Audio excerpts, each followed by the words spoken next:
One Rock Salt MUZKAST Experience with Aaron and Dave, and Josh from the protest. Yes, is on the Zoom call. Yeah, studio audience left. There he is, right there. Yeah, the studio audience, we locked them out. Absolutely. Hey, you were talking about Faithhead being a bunch of best friends or whatever, been around together. How long has this group of the protest been together? Yeah, man. So it's crazy, man. We're, in a world that it seems like a lot of bands have a revolving door of band members. And I get that. It's hard to keep a band together. It really is.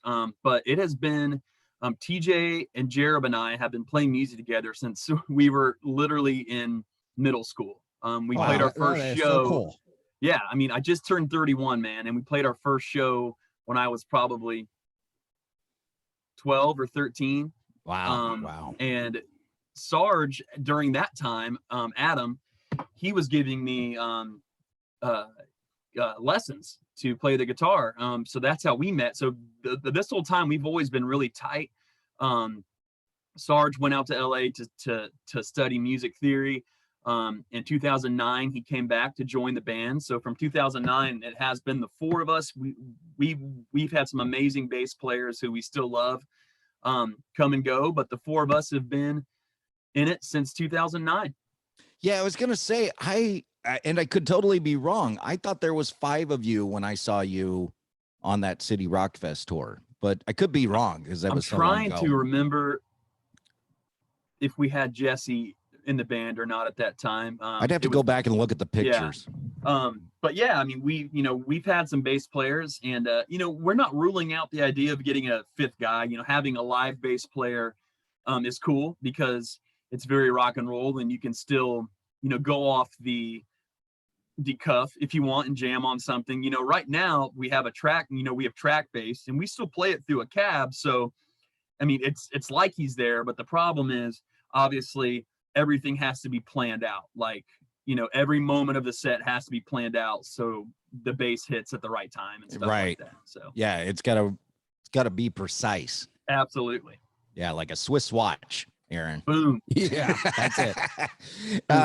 All right, so I want to talk about this latest EP. I want to get deeper into that Death Stare. Yep. Because you had this build up. That's the best way I can describe it for me. You had this build up because you started out in 2012 with Game Changer, and you had a cover of In the Air Tonight. Whose idea was In the Air Tonight? Man, we covered that at shows before that, and Travis Wyrick, our first producer, thought it'd be good to throw it on there, but he really made that one what it is. So yeah, it's definitely your own. Yeah, it's not. I mean, I've heard a lot of covers of that song, good and bad, and it is not the protest covering Phil Collins. It is the protest doing a song. It's your song, man. For sure. Well, thanks. At least that version of it. I mean, we can't, of course, do away with Phil, but I'm a huge Phil Collins fan. But he's awesome, man. Yeah, I got a friend. She's been on the show. She did backup on one of his tours, actually 2 of his tours. Wow. Great Lengths came out in 2014. Mm-hmm. Which that's the album I have. You guys signed it all for me and everything. Yeah. Rebel Static, my favorite. I play that song all the time. Love Rebel Static. And Welcome to the Freak Show, which is, I like to play that back to back with Freak Show with from Skillet. Yeah. Oh yeah. Yeah. 2018 Legacy, got Knockout, Noise Revolution. What else you got? I mean, these are solid songs. And then you come out with Death Stare, and I was anticipating that video as you guys were putting it on Facebook and everything, like building up to it. I was anticipating this video. I wanted to hear this song. I wasn't disappointed. I actually laughed at the end of the video when you guys are climbing over the seats at the theater. Yeah. But then just recently I heard, because I didn't listen to the whole album. Mm-hmm. I heard Paper Tiger. That's my new favorite song. I love Paper Tiger. Because it was when I heard that I went, oh, you guys were holding out on Showdown. Showdown was like Showdown was like an appetizer. Paper Tiger, that's the meal, man. Thanks, man.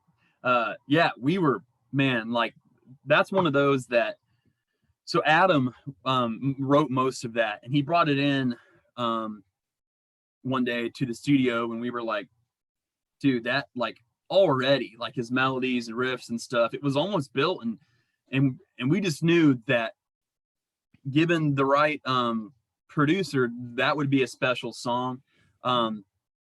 We're going to start playing it live, and we're super pumped about that. It's so much fun.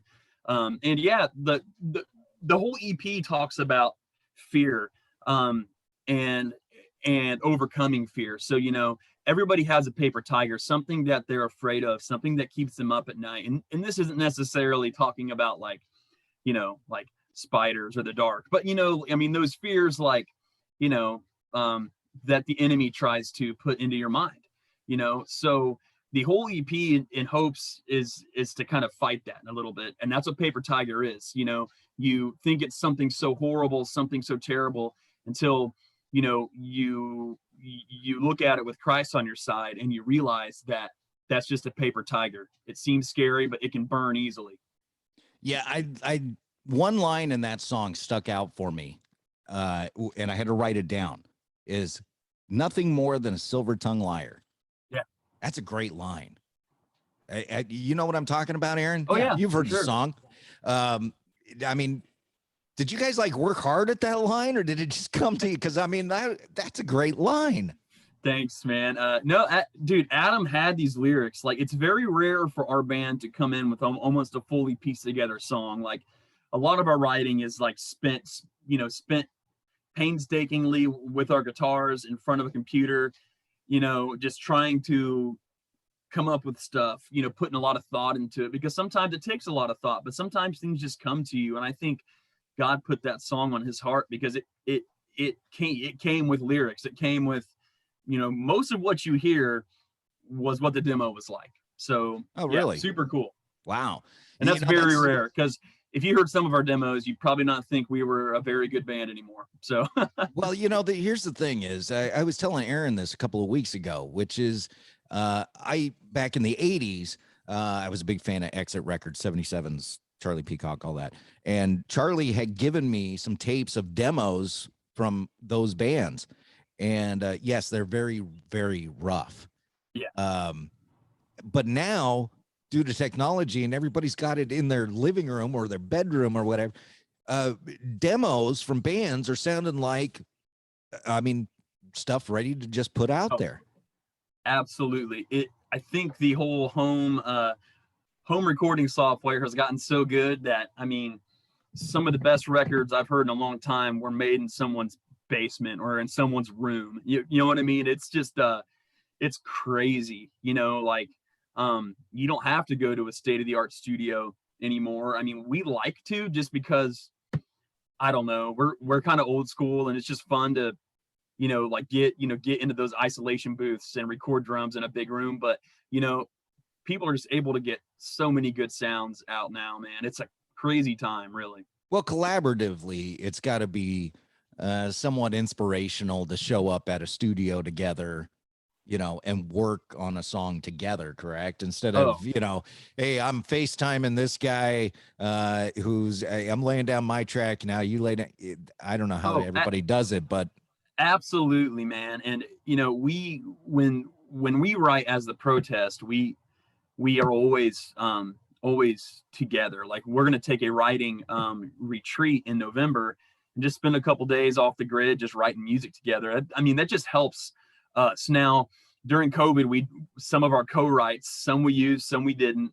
We did over Skype with dudes in different states, or, you know, what have you. But when the Protest writes, we like to do it all together. And if one of us is missing, it just doesn't feel right. And you know, there's a lot of bands that aren't the same way, and I don't think that's a bad thing. I think we are a wolf pack to a fault. I mean, like, we stick together. Like, we stick together so much that I only put one hotel room in our rider, because we just want to be together. You know what I mean? That's cool. Yeah. I mean, hey, as long as it works out for you. Me Right. personally, I'd be like, okay, we'll get 2 hotel rooms, one for me and one for the other guys. But Well, being the lead singer, I feel like I should have a room all to myself, but I mean, that's Sure. here or there, you got to have the humidifier going for your Oh, throat, and exactly. you got to have the tea. And I know all the stuff. I've watched Exactly. all the movies. I saw Rockstar. I know what it's about. Fresh orange I love that slices. movie. Yeah, it's a great movie, isn't Yes. it? Yes, fresh orange slices. Yeah. Oh, I yeah. need my fruit tray, and course. yeah, all that. Sure, of course. One thing. Now, who produced the new EP? Is there a producer? Is it just you guys producing it, or? Yeah. So the guy I mentioned before that, the engineer on the record, he's the producer as well. So Mitchell Okay. Marlowe. Yeah. Mitchell Marlowe. Okay. Yep. Well, he's quite talented as well. I can tell. Oh, he's we went to him for a reason. We heard, and this is kind of an older record now, but we heard Righteous Vendetta's Cursed record, and it was just one of the best sounding rock records I'd ever heard. And it's always been in the back of our mind to work with him, but he just seemed he's I mean this guy's done stuff for some of the biggest rock acts out there. So we just thought, I don't even know if he would take us on. Wow. You know what I mean? But he was so kind and very humble and very chill, and it was an awesome experience, man. I mean, I definitely think we're going to work with him again. So yeah, I as I was driving around listening to the different stuff, I could hear the difference in the music, and it was like this thought popped into my head. Now I know that these guys each have their own sound, but I was like, who'd you guys get to produce this? Bob Rock or Rick Rubin or something? Because it was so technical and everything. It doesn't have a Rick Rubin sound. It doesn't have a Bob Rock sound, sure. But it is definitely, it's protest, but it's protest matured. Yeah. I guess. I mean, it's definitely different from Game Changer. It seems like Sure. it has a lot of growth. Yes, Thank that's you. the word I'm looking for. A lot of growth in the album. I like the scratching that you have in the album. Oh my gosh, What? I don't know what you're talking about. like in Greater. Oh yeah, for sure. Yeah. Yeah, I noticed that you guys I don't know what they call it. That's what on what I would the call it. new That's a album. good way to put it. On the new album, I noticed that your lead guitar, I think it's your lead guitar guy, he's just making some crazy sounds on his and tones on his guitar that don't seem to follow any rhyme or reason, but they fit. Right. Am I wrong, or is No, that just me? No, I think Correct. yeah, I think that's what Aaron was talking about before. Yeah, it's like we wanted to try a lot of funky things, just something different, man. And we are a rock and roll band, like we love the clean, tight, modern sound, but like when it comes down to it, we love to throw down. We're a rock and roll band. So we wanted to add little things that would just make it kind of nastier, like I mean, there's nothing real melodic about some of the scrapes and some of the noises we have going, but it just adds a little bit, what I mean? It's noticeable, but it's not in your face. Right. Sure. Yeah. Now, before we did our interview today, I had a friend of mine over here, and I said, I'm going to be interviewing the protest. Here, let me play you one of their tracks. Now, he's not a Christian guy, and I play him all this Christian music, and he goes, I don't know, man. I really don't want to be preached at. I was like, they're not preachy. He goes, yeah, you say that. I was like, no, listen to it. And I played him Paper Tiger. He's like, he was tapping his foot outside. He's like, it's really good. I'm like, yeah, Awesome. You can tell that you're a Christian band without being preachy about it. Kind of like Skillet. Kind of like Totally. And man, every band in our industry has a different approach. And not one approach is better than the other. I know some amazing bands that don't say much about Jesus on stage, but off stage, their hearts and what they say does all the talking. But I know some bands that preach a whole message from the stage, and that's awesome too. Right. I think for us, we feel led to speak from the stage, but we feel led to do it in a way that is inviting and, not pressured. Of course we want everyone to walk out of there saved, but that's not our decision to make for them. So in my mind, if I come out and start, quoting scripture and all this stuff to people who don't even know the name of Jesus, maybe, or don't even know who he is, that could be a turnoff because they don't know scripture. I mean, Right. Later I'd love to sit down with them and talk about scripture and stuff, but our goal is to let them know that wherever they're at in life, Christian or not, it doesn't matter, that they're human beings like us. We struggle, we fall short, we have stressors, we have problems. I've had suicidal thoughts. And our goal is the people to leave our shows not feeling that way. And we invite them, I want them to know that there is a God that loves them, who sent his son Jesus to die for us. And that's their decision. But if they want change, if they want something different, then to find us after the show. Yeah. And you're very approachable after the show. I can attest to that. Well, thank you. You guys are really cool with me. Now, Well, when I it's- was, yeah. what? Oh, go ahead. What? I cut you off. No. It's like, I don't see why a band wouldn't be, like, Yeah, we but wouldn't- I've we met a wouldn't ton of have- bands that just aren't. Yeah. And that's too bad because, in my mind, if you guys weren't there, supporting, buying merch, all this stuff, then we wouldn't have a platform. We wouldn't be able to do it. So like when people come to our shows, it's like a chance to say thank you for coming. Thank you for showing your support. It means a lot to us because it's a big part of how we live, Right. Well, not Elon, Jeff Bezos just got some backlash a few weeks ago because he sent his rocket up into space and he thanked all the customers of Amazon for helping him live his dream. And he got the backlash because people were going, you're a multi-billionaire, dude, but I kind of got it from the other side, which is, and because I've talked to so many bands that are like this, and you just kind of said it, which is, if I don't show up to the show and buy some merch and rock out, well, there's not much point of you being there. Right. Absolutely. So I'm helping you live your dream of being a rock star by buying a t-shirt, and that's okay. You're kind of helping me live my dream by coming on my show. And Absolutely, I appreciate man. that. It takes both parties. And, like one thing I can say about the Christian rock market, the Christian rock industry, for as niche as it is, the fans are, I don't even like to call them fans because they're not, they're family. And, we've been taken care of in ways that I can't even explain, that, that we don't deserve. But there are just good people out there that love what you do and want to take care of you. And it's just been mind blowing to see that. Yeah. And it's not as niche as you would think. Sure. It really isn't. It's really Right. growing. And I'm quite surprised. When we started this show, I told Aaron a couple of things. One was I didn't want to be preachy because you can already get that on, radio and everything. Sure. I just wanted to be normal, talk, hanging out type of thing. Second thing was I wanted to open people up to new music and new bands that maybe they hadn't heard of. And now a lot of people have heard of you, but we've had a lot of bands on like Faithhead that while people have heard of them out in your neck of the woods, but out here on the West Coast, nobody knows who Faithhead is. And that's not to knock them or anything like that.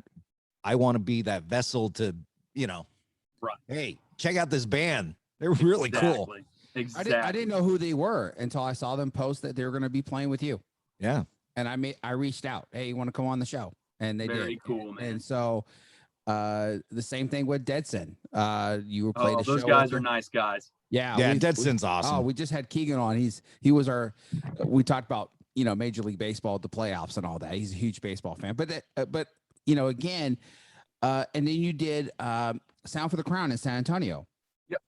And then I bought the streaming thing because I, didn't have time or the money to fly to San Antonio, and you guys were playing, and there was other bands that night. that were playing. Stonewall Static played and all that, and they've come on the show. So it's great that some of these independent bands have come on, and I found them through just watching what you guys post.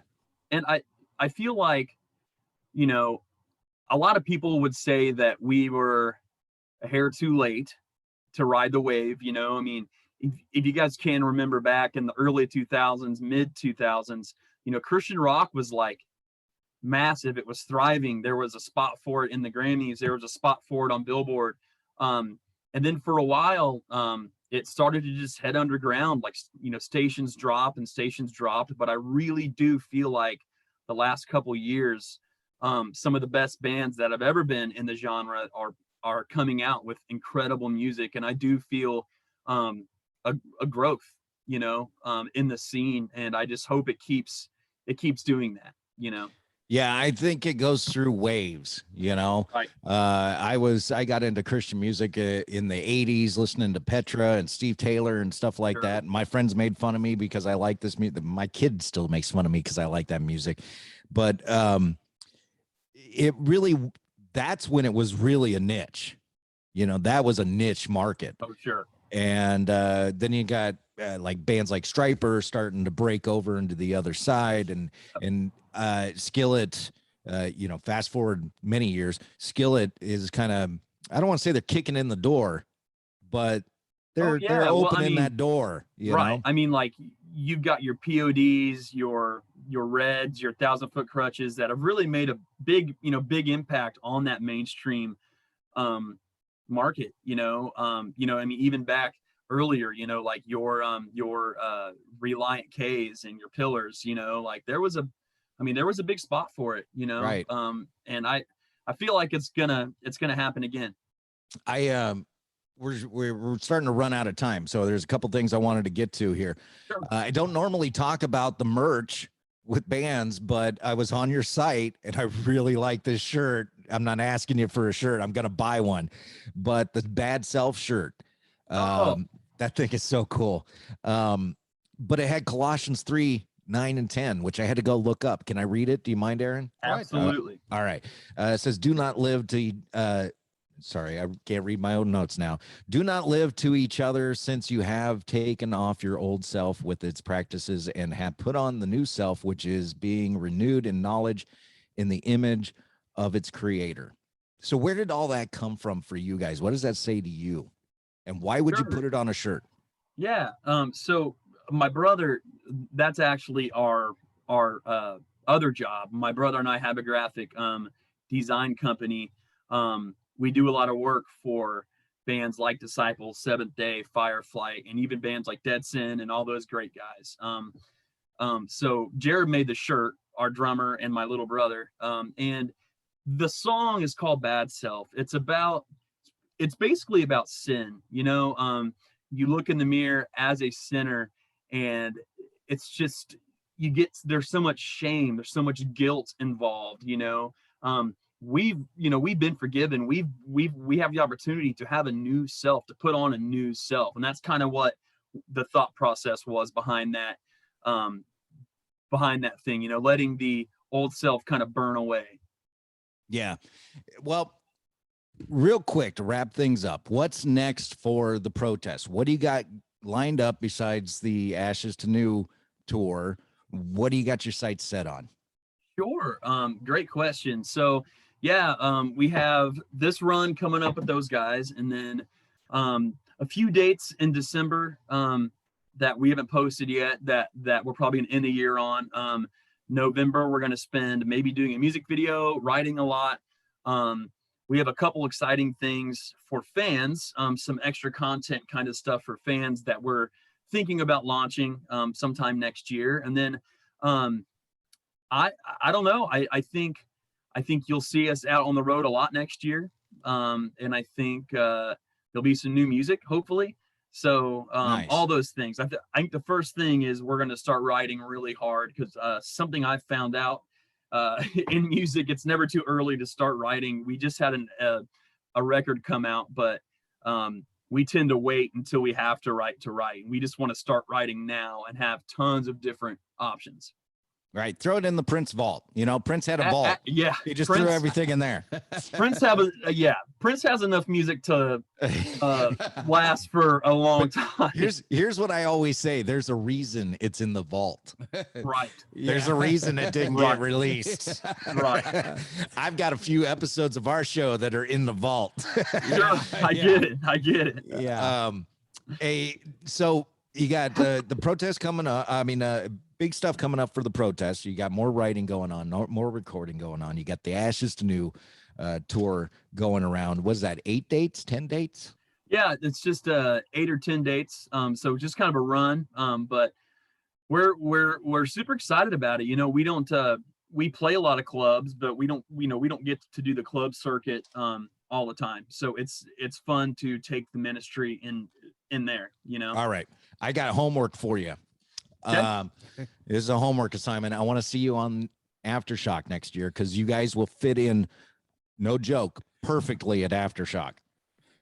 All right. So you're on Rockfest Records, Sony as well, right? Yeah. It was Rockfest Sony. Now it's Rockfest Capital. Oh, is that what it is? Okay. Yep. Okay. All kinds of mergers going on. Oh, yeah. We got Josh, Adam on guitar, TJ on rhythm guitar, Jereb on the drums, and the robot bass player for the time being. You know, I hear like Wolfgang Van Halen's out there doing his thing. He plays bass. If you want to check that I out. actually saw Wolfgang live a couple weeks ago. How was it? We're gonna see him this weekend with GNR. No, he's at the Aftershock Festival. Oh, great! Yeah, dude, his band is fantastic. I didn't know what to expect, but his voice is incredible, and he's a monster player. Because he actually plays lead guitar for the band. So nice. And I guess I just didn't realize that. I just thought he played bass, but right. Yeah. So yeah, I think you'll be very, very impressed. They sounded amazing. Well, I'm bringing a big sign that says "Play Panama." So I'm sure he'd love that. He had a big blow up on Tread lightly. Yeah, he had a big blow up on social media. He said, "I'm not playing effing Panama." Oh, that's so funny. Yeah. So, all right. And there was one last thing I wanted to hit you guys with, but so you guys are on Instagram, I know. Yeah. Where else can they follow you at? Yeah, man. Pretty much everywhere. Instagram, Spotify, Apple Music, Facebook, YouTube, all that stuff. So great pictures on Instagram. Yeah, you guys pop up on my social media almost daily. Oh, those pictures of you guys just rocking out on Instagram are just fantastic. Oh, well, you know, you just see those pictures and you go, oh, that's a rock band right there. Well, we are very hairy and sweaty, so that's half the battle. But you know what? The picture that you guys have on Spotify of you, you're looking all serious and tough guy, and I'm like, that's not the protest that I know. Oh yeah, it cracks people up because we are like, you know, in rock and metal, man. I mean, you can't smile in a press shot, you know. I mean, but we are probably like we're big, you know, we're just big sweeties, and that's not the attitude that we portray at all. But in the pictures, you know, you got to look tough. Yeah, you got to. I think it's a rule of rock and roll, right? Absolutely. Oh, I know what I wanted to talk to you about, and I'm going to make it really fast, Aaron, because I know we got to get you going. Yep. But on your bio on your website, I took this out of it. And it says they're sure to be used as a rallying theme song for college and pro sports. And I went, you are so right. I don't know who wrote that, but you are so right. Because Aaron and I have been talking about what team is it that walks into Metallica?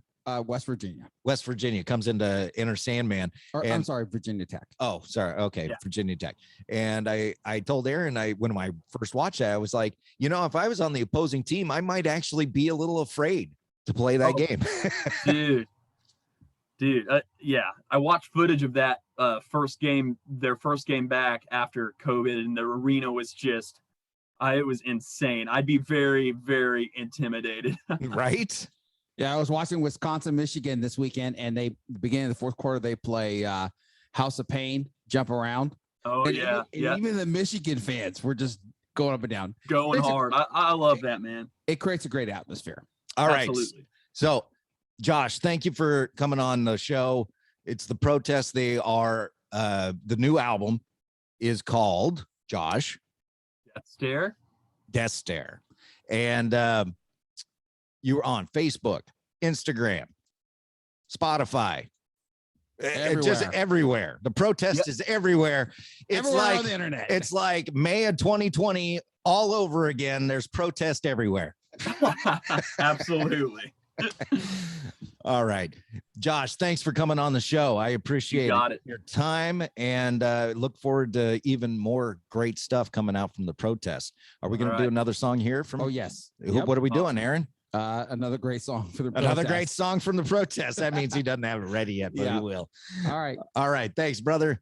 And no problem, guys. Much love. We'll see you soon. All righty.